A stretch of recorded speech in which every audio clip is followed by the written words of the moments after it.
Marine expo 2024 yes, marine expo കൊച്ചിയിൽ എറണാകുളത്തൊപ്പൻ ഗ്രൗണ്ടിൽ start ചെയ്തിട്ടുണ്ട്. സെപ്റ്റംബർ 29 വരെയാണ് ഇതുള്ളത്.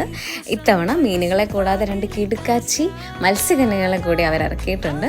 കുറേ ഇമ്പോർട്ടൻറ്റ് ഫിഷസൊക്കെ ഉണ്ടായിരുന്നു. കുറേ നേരം അതിലേക്ക് നോക്കിയിരുന്നു. പിന്നെ കമ്പയർ ചെയ്യുമ്പോൾ കഴിഞ്ഞ തവണത്തേക്കാളും കളക്ഷൻസ് ഒക്കെ കുറവായിരുന്നു. കഴിഞ്ഞ തവണയാണെങ്കിൽ വലിയ വലിയ ഗാറൊക്കെ ഉണ്ടായിരുന്നു. ഇത്തവണ അതൊന്നുമില്ല, നോർമൽ സൈസിലുള്ള ഫിഷസൊക്കെ മാത്രമേ ഉണ്ടായുള്ളൂ. പിന്നെ ഞങ്ങൾ കുറേ ഫോട്ടോസും വീഡിയോസൊക്കെ എടുത്തു. പിന്നെ ഞങ്ങൾ നേരെ നടന്നപ്പോൾ നിൽക്കുന്നു 2 മത്സ്യകന്യകൾ.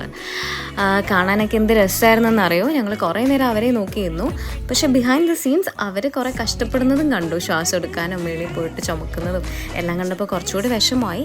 ഇത്തവണ ആകെ വേർത്തായിട്ട് തോന്നിയത് ഈ മത്സ്യകന്യകമാരെ മാത്രമാണ്. പിന്നെ നിങ്ങൾ കുട്ടികളൊക്കെ ഉള്ളവരാണെങ്കിൽ എന്താണെങ്കിലും വിസിറ്റ് ചെയ്തോളൂ. അവർക്കൊരു മെമ്മറബിൾ ഡേ ഔട്ട് ആയിരിക്കും. അവർക്ക് പറ്റിയ ഒത്തിരി റൈഡുകളൊക്കെ ഉണ്ട്. 120 റുപ്പീസാണ് ടിക്കറ്റ് ചാർജസ് വരുന്നത്. കാണാൻ ആഗ്രഹമുള്ളവർ ഉടനെ തന്നെ